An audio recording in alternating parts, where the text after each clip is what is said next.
Hitler की विदेश नीति के 3 मूल उद्देश्य थे। सबसे पहला वर्साई की संधि को भंग करना, दूसरा तृतीय समाज साम्राज्य के अंतर्गत सारी जर्मनी जातियों को एक सूत्र में संगठित करना तथा तीसरा जर्मनी के साम्राज्य का विस्तार करना। इन उद्देश्यों की प्राप्ति के लिए हिटलर ने हर तरीके को अपनाया। इन लक्ष्यों को प्राप्त करने के लिए उसने जो मार्ग चुना उसे उसकी पुस्तक मीन कैम्फ में इस प्रकार स्पष्ट किया गया है। जर्मनी के पीड़ित प्रदेश उग्र विरोध प्रदर्शनों द्वारा पितृ देश में वापस नहीं लाए जा सकते, बल्कि कठोर चोट करने में सक्षम तलवार द्वारा ही लाए जा सकते हैं। इसलिए हिटलर की विदेश नीति की मुख्य 3 दिशाएं थीं। पहली, वर्साई संधि की अवहेलना करते हुए एक समर्थ तलवार का निर्माण करना, दूसरा युद्ध कार्य के लिए मित्रों की खोज और तीसरा अपना क्षेत्रीय प्रसार करना। इन 3 दिशाओं में अग्रसर होने के लिए हिटलर ने धमकी, धौंस, शांति का दंभ और आडंबर, संधि भंग और युद्ध आदि सभी अन्यायपूर्ण तरीकों को अपनाया। सबसे पहले उसने राष्ट्र संघ के साथ संबंध विच्छेद किए। हिटलर का प्रमुख उद्देश्य वर्साई संधि का विरोध करना था। सत्तारूढ़ होने से पहले ही उसने संधि की आलोचना करके लोकप्रियता प्राप्त की थी और जर्मन जनता को वर्साई संधि का अंत करने का वचन दिया था। राष्ट्र संघ की सदस्यता हिटलर के अनुसार जर्मनी के लिए एक कलंक की तरह थी। 4 अप्रैल 1933 को हिटलर के निर्देशन में जर्मन सुरक्षा परिषद की स्थापना की गई और इसे गुप्त रूप से युद्ध के लिए लामबंद की योजना बनाने और शस्त्रों के निर्माण का अधिकार दे दिया गया।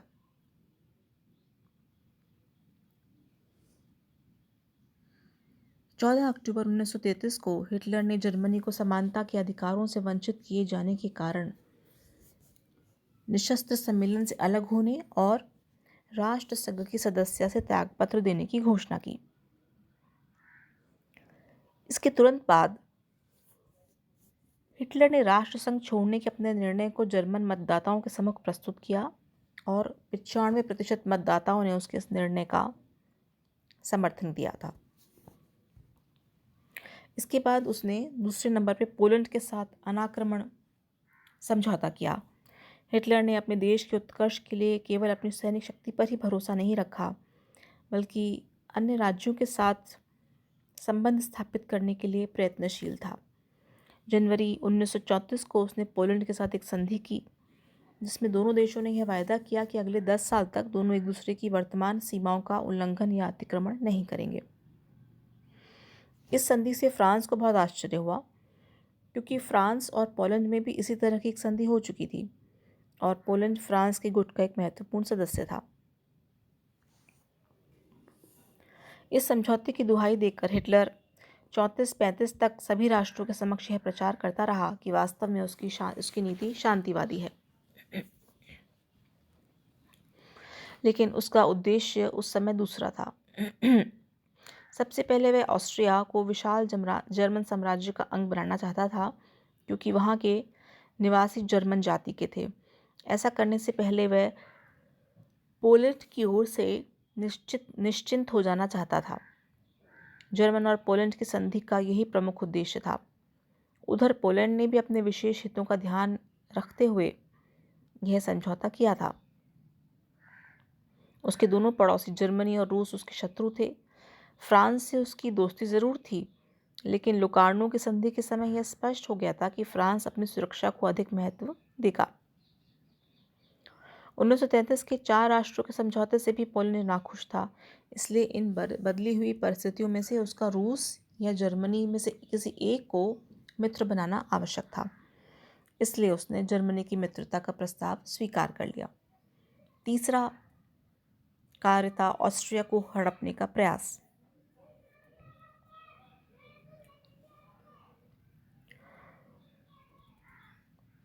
ऑस्ट्रिया में संसदीय गणतंत्र की स्थापना हो गई और 1920 के बाद ऑस्ट्रिया के कुछ राजनीतिक दलों ने जर्मनी के साथ संघ बनाने की इच्छा व्यक्त की, लेकिन कुछ समय के लिए यह एकीकरण की मांग दब गई। इसी समय जर्मनी में जब नाज़ी दल हिटलर के नेतृत्व में पावर में आया, तो ऑस्ट्रियन लोगों का विचार बदल गया। हिटलर ने आर्थिक मंदी का लाभ उठाकर ऑस्ट्रिया में नाज़ी दल की स्थापना की और वहां की गणतंत्रीय व्यवस्था को असफल बनाने का प्रयास किया।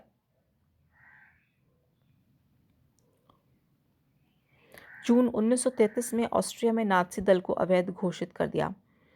इसके बदले में जर्मनी सरकार ने उत्तर ऑस्ट्रिया जाने वाले पर्यटकों पर निरोधात्मक वीज़ा फीस बढ़ाकर ऑस्ट्रिया के आर्थिक हितों को नुकसान पहुंचाने की कोशिश की। इसी समय मुसोलिनी, जो कि इटली का नेता था, ऑस्ट्रिया में अपना प्रभाव बढ़ाने का प्रयास कर रहा था और उसने ऑस्ट्रियन के शासक डॉल्फस की सरकार का समर्थन किया। 1934 में ऑस्ट्रिया के नाज़ी नेताओं ने इस सरकार को पलटने के लिए विद्रोह किया और चांसलर डाफलिस की हत्या कर दी, लेकिन ऑस्ट्रिया सेना ने इस विद्रोह को दबा दिया। इस तरह से हिटलर का पहला प्रयास कि ऑस्ट्रिया जर्मनी में मिल जाए असफल रहा। चौथा कार्य था सार क्षेत्र की प्राप्ति। वर्साई की संधि के द्वारा सार का प्रदेश का शासन राष्ट्रसंघ की अधीनता में रखा गया और यह व्यवस्था की गई थी कि 15 वर्ष बाद वहां जनमत संग्रह कराया जाएगा कि वह प्रदेश किसके अधीन रहेगा। अतः जनवरी 1935 में राष्ट्रसंघ के तत्वावधान में सार में जनमत लिया और इस जनमत में 90% लोग जर्मन थे, इसलिए इसे जर्मनी में सम्मिलित कर दिया गया। यह हिटलर के लिए एक महत्वपूर्ण विजय थी और उसने जर्मनी से बाहर रहने वाले अन्य राज्यों में जर्मन लोगों में नाज़ी का प्रचार बढ़ाया। पांचवा कार्य था उसका वर्साई संधि की सैनिक धाराओं से मुक्ति और पुनः शस्त्रीकरण। मार्च 1935 में हिटलर ने घोषणा की कि मित्र राष्ट्रों ने निशस्त्रीकरण की दिशा में कोई ठोस कदम नहीं उठाया, इसलिए वर्साई की निशस्त्रीकरण संबंधी धाराएं अब जर्मनी के लिए कानूनी या नैतिक दृष्टि से बंधनकारी नहीं रहीं।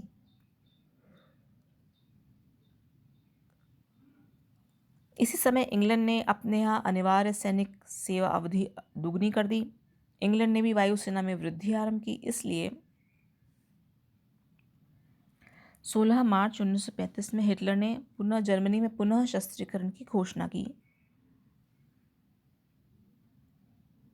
और इस घोषणा से फ्रांस, इटली और ब्रिटेन स्तब्ध रह गए। इन्होंने विरोध किया, लेकिन हिटलर का उस पर कोई प्रभाव नहीं पड़ा। फ्रांस ने कोशिश करके जर्मन राष्ट्रसंघ का एक विशेष अधिवेशन भी बुलाया, लेकिन वहाँ भी सिर्फ जर्मनी के खिलाफ निंदा प्रस्ताव ही पास हुए, कोई ठोस कदम नहीं उठा पाए। इस बीच फ्रांस, इटली और इंग्लैंड के प्रतिनिधियों का एक सम्मेलन स्ट्रेसा में 11 अप्रैल 1935 में आरंभ हुआ, जिसमें वर्साई की संधि का उल्लंघन करने के लिए जर्मन सरकार की निंदा की गई और लोकार्नो की संधि के प्रति निष्ठावान रहने का वचन दिया गया।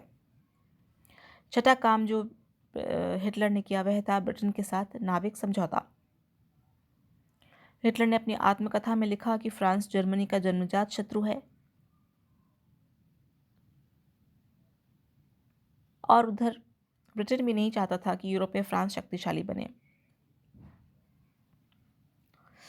इसलिए हिटलर ब्रिटेन के साथ इस बात पर समझौता करने को तैयार हो गया कि वह समुद्री शक्ति में कोई बढ़ोतरी नहीं करेगा। 18 जून 1935 में दोनों देशों के बीच समझौता हुआ, जिसके अनुसार ब्रिटेन ने जर्मनी को अपने सभी प्रकार के नौसैनिक जहाज के भार टन के 35% तक नौसैनिक जहाज बनाने की अनुमति दे दी। साथ ही पनडुब्बियां बनाने की भी छूट उसे दे दी गई। फ्रांस और इटली ब्रिटेन की इस दोहरी नीति से बहुत नाराज हुए और इसी कारण स्ट्रेसा में गठित कूटनीतिक मोर्चा टूट गया, जो कि हिटलर की बहुत बड़ी सफलता थी। इसी समय इंग्लैंड ने एक और प्रस्ताव स्वीकार किया जर्मनी का, जिसके अनुसार जर्मनी को अपने पड़ोसियों के अनुपात में वायुसेना रखने की अनुमति मिल गई। सातवां काम जो उसने किया वह था लोकार्नो की संधि का अंत और राइनलैंड का पुनः सैन्यीकरण। वर्साई की संधि के अनुसार जर्मनी को राइनलैंड में न तो सेना रखने का अधिकार था और न ही किलाबंदी करने का। लोकार्नो संधि में भी वर्साई की संधि के उपर्युक्त उपबंधों का पालन करने की गारंटी दी गई, लेकिन हिटलर लोकार्नो की संधि को समाप्त कर राइन प्रदेश को पुनः सैनिक दृष्टि से सुसज्जित करना चाहता था और इसका उसे अवसर शीघ्र मिल गया। अक्टूबर 1935 में इटली ने एबिसिनिया पर आक्रमण आरंभ किया, जिसका पश्चिमी राष्ट्र ने प्रबल विरोध किया। इस घटना से पहले से छिन्न भिन्न स्ट्रेसा मोर्चा पूरी तरह से टूट गया था और हिटलर के लिए मार्ग प्रशस्त हो गया। इन परिस्थितियों से उत्साहित होकर हिटलर ने राइन प्रदेश के विसैन्यीकरण क्षेत्र में जर्मन सेनाएं भेजने का साहसिक कदम उठाया।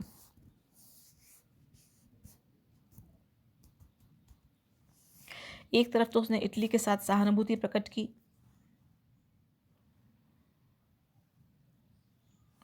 और दूसरी तरफ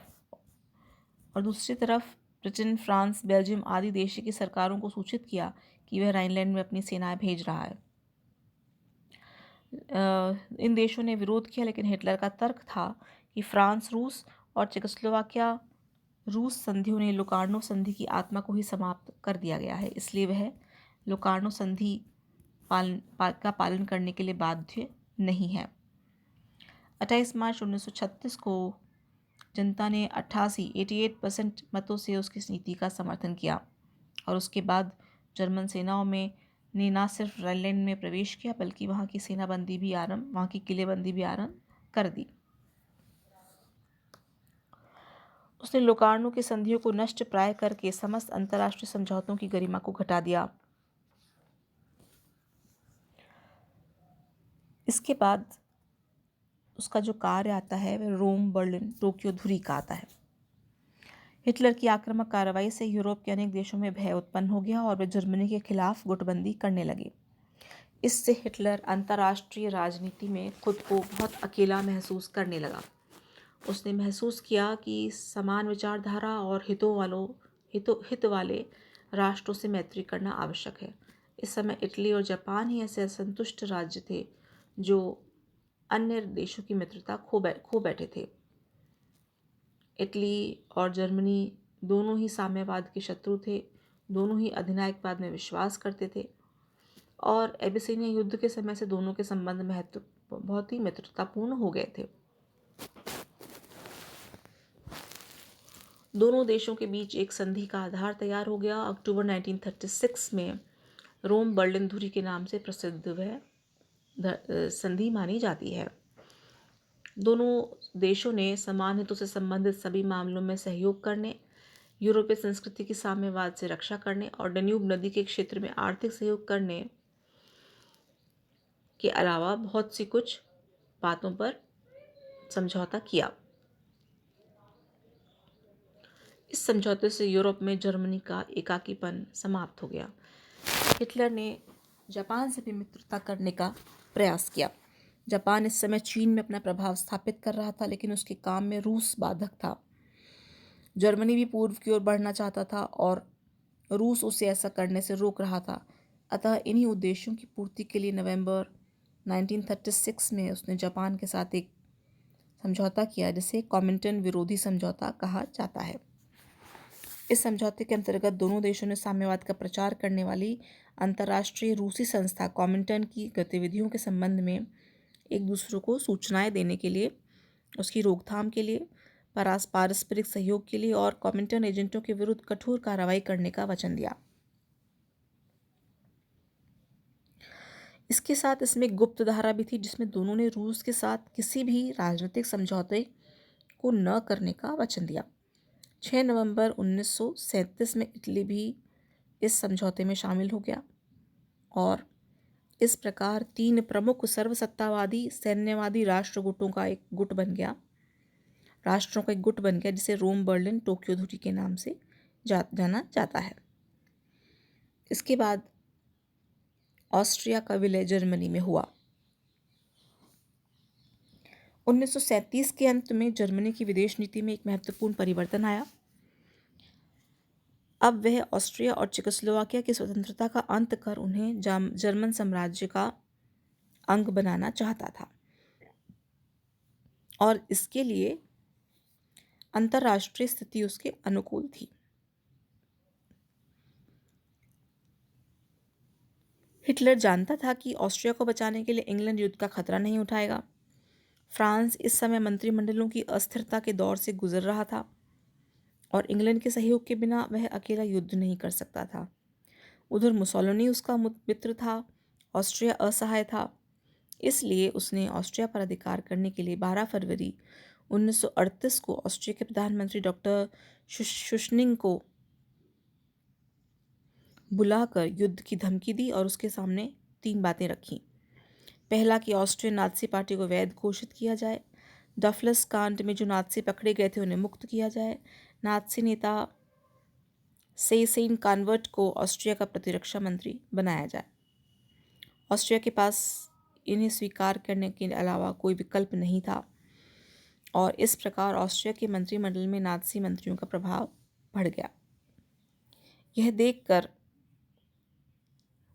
शुशनिग ने ऑस्ट्रिया की स्वतंत्रता के प्रश्न पर जनमत संग्रह की घोषणा की। अब हिटलर ऑस्ट्रिया पर आक्रमण करने का बहाना ढूंढने लगा। ऑस्ट्रिया की सीमा पर उसकी सेना एकत्र होने लगी। शुशनिग इस इरादे को समझ गया और 9 फरवरी 1938 को उसने घोषणा की कि ऑस्ट्रिया जर्मनी के साथ सम्मिलित हो या नहीं, इस प्रश्न पर जनमत संग्रह किया जाएगा। 13 मार्च को यह दिन निश्चित किया गया। ऑस्ट्रिया के अधिकांश लोग स्वतंत्र अस्तित्व बनाए रखना चाहते थे और हिटलर इस बात को जानता था, इसलिए उसने जनमत संग्रह का विरोध किया। 11 मार्च को उसने दूसरी चेतावनी भेजी और शुशनिग ने विवश होकर अपने पद से त्यागपत्र दे दिया। शुशनिग के बाद नाज़ी सेसेनकाट ने प्रधानमंत्री पद ग्रहण करते ही हिटलर को एक तार भेजा। इसमें कहा गया कि ऑस्ट्रिया में शांति और व्यवस्था स्थापित करने के लिए जर्मन सेना की आवश्यकता है। ऐसा कुछ भी नहीं था, लेकिन ऑस्ट्रिया में प्रवेश करने का हिटलर को एक वैधानिक बहाना मिल गया। 13 मार्च को जर्मन ड्रिस्टिक ने कानून पारित करके ऑस्ट्रिया को जर्मन संघ का एक राज्य घोषित कर दिया। 14 मार्च को हिटलर ने सशस्त्र से जर्मन सेना के साथ वियना में प्रवेश किया। ब्रिटेन और फ्रांस ने विरोध पत्र भेजने के अतिरिक्त कुछ नहीं किया। फ्रांस को बहुत अफसोस हुआ और पोलैंड को भी अपनी चिंता होने लगी। हिटलर ने जितनी सरलता से ऑस्ट्रिया का अपहरण कर लिया, इससे उसका आत्मविश्वास बढ़ गया। 10वां उसका काम था चेकोस्लोवाकिया का संकट और म्यूनिख का समझौता। यह बात तो तय थी कि ऑस्ट्रिया के बाद हिटलर का अगला निशाना चेकोस्लोवाकिया होगा, इसलिए चेकोस्लोवाकिया का हिटलर की विदेश नीति में एक महत्वपूर्ण स्थान था। 20 फरवरी 1938 को राइक्सटैग में बोलते हुए हिटलर ने अप्रत्यक्ष रूप से चेकोस्लोवाकिया के जर्मनों को व्यक्तिक, राजनीतिक और वैचारिक स्वतंत्रता के अधिकार की रक्षा करना जर्मन साम्राज्य का विशेष कर्तव्य माना। यथार्थ में ऑस्ट्रिया के विलय के बाद चेकोस्लोवाकिया की स्थिति बहुत चिंताजनक हो गई थी, क्योंकि वह दोनों तरफ से जर्मन साम्राज्य से घिर गया था। राइनलैंड का पुनः सैन्यकरण हो जाने के कारण मित्र फ्रांस भी उसे सीधी सैनिक सहायता नहीं भेज सकता था। पोलैंड और रोमानिया की अवरोधक सीमा के कारण उसे रूस से भी सैन्य सामग्री मिलनी मुश्किल थी। ब्रिटिश सरकार के तुष्टीकरण की नीति के कारण वहाँ से भी उसे कोई सहायता नहीं मिल रही थी। इसलिए हिटलर की आक्रामक योजना को क्रियान्वित करने का जर्मनी के पास यही सबसे बड़ा और उपयुक्त अवसर था। वास्तव में चेकोस्लोवाकिया का निर्माण मित्र राष्ट्रों द्वारा किया गया था, जहाँ पे 2 प्रमुख जातियाँ थीं, चेक और स्लाव। इसके अतिरिक्त वहाँ पर कुछ अन्य राष्ट्रीयता के लोग भी रहते थे, जैसे जर्मन, रोमेनियन, हंगेरियन, पोल। जर्मन लोग सुडेटनलैंड में निवास करते थे। हिटलर ने सुडेटनलैंड निवासी जर्मनों को स्वायत्त शासन प्रदान करने की मांग की, लेकिन चेक सरकार ने इसका विरोध किया। फ्रांस ने यह सलाह दी चेकोस्लोवाकिया को कि तनाव कम करने के लिए वह जर्मनों को कुछ सुविधाएं दे दे।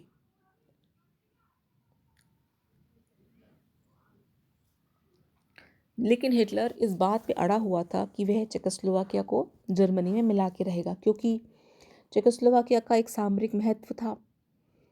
उसकी सेना बहुत शक्तिशाली थी, जो जर्मनी के लिए एक संकट खड़ा कर सकती थी। हिटलर को ये बात मालूम थी कि चेकोस्लोवाकिया के मित्र उसकी मदद नहीं करेंगे, लेकिन प्रत्यक्ष आक्रमण करना उसके लिए संभव नहीं था। इसलिए उसने वहां उपद्रव कराकर अपना उद्देश्य पूरा करने का निश्चय किया। सुडेटन प्रदेश में जर्मनों की ओट में उसने अपना काम शुरू किया और वहाँ उसका नेता था हेनलिन। हेनलिन ने चेकोस्लोवाकिया में स्थित सभी जर्मनों से अपने दल में सम्मिलित होने की अपील की और चेकोस्लोवाकिया मंत्रिमंडल के जर्मन सदस्यों से त्यागपत्र दिलवाने में वह सफल रहा। दूसरी तरफ हिटलर ने समाचार पत्रों के माध्यम से चेकोस्लोवाकिया सरकार द्वारा जर्मनों पर अत्याचार का दोष लगाकर उसके खिलाफ जहरीला प्रचार आरंभ किया। इस प्रकार यह समस्या बहुत नाजुक हो गई।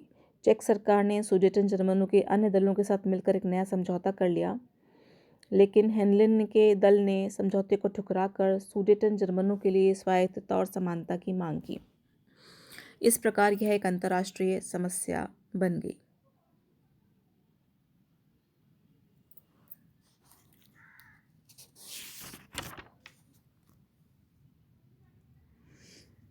कुछ अंतर्राष्ट्रीय परिस्थितियां इस प्रकार बनी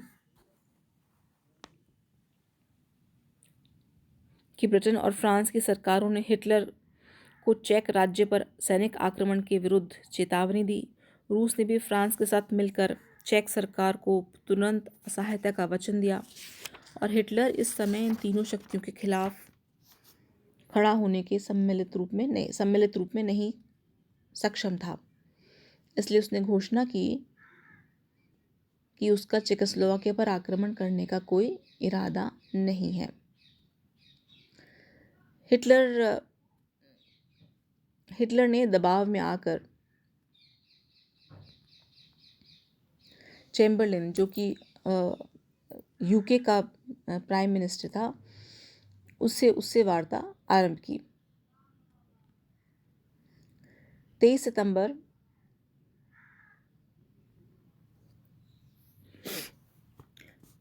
सितंबर को हुई असफल वार्ता के बाद 29 सितंबर को म्यूनिख में 4 बड़े राज्यों का सम्मेलन आरंभ हुआ। जर्मनी की ओर से हिटलर और रिबेनट्रॉप, ब्रिटेन की ओर से चैम्बरलिन और हैरिस विल्सन, फ्रांस की ओर से दलादियर और लेंगर और इटली की ओर से मुसोलिनी और सियानो ने भाग लिया।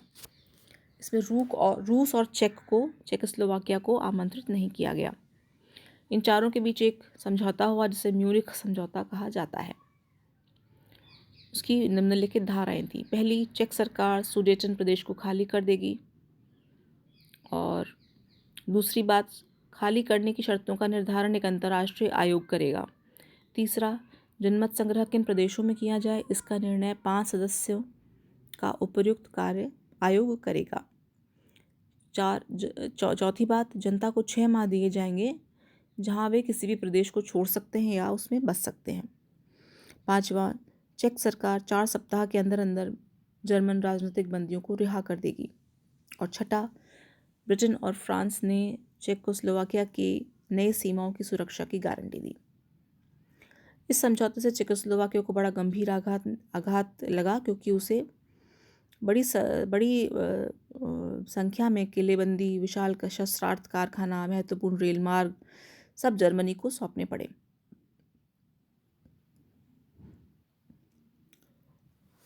1 अक्टूबर 1938 को जर्मन सैनिकों ने सुडेटन प्रदेश पर अधिकार कर लिया और जैसा कि म्यूनिख समझौते में कहा गया था, जनमत संग्रह कराने की बात की गई थी, वह कहीं नहीं किया गया। जर्मन सेना ने मनमाने तरीके से अपने मनचाहे क्षेत्रों पर अधिकार कर लिया। इस प्रकार चेकोस्लोवाकिया का अंग भंग कर दिया गया। यह विभिन्न राष्ट्रों की पराजय और हिटलर की कूटनीतिक विजय थी।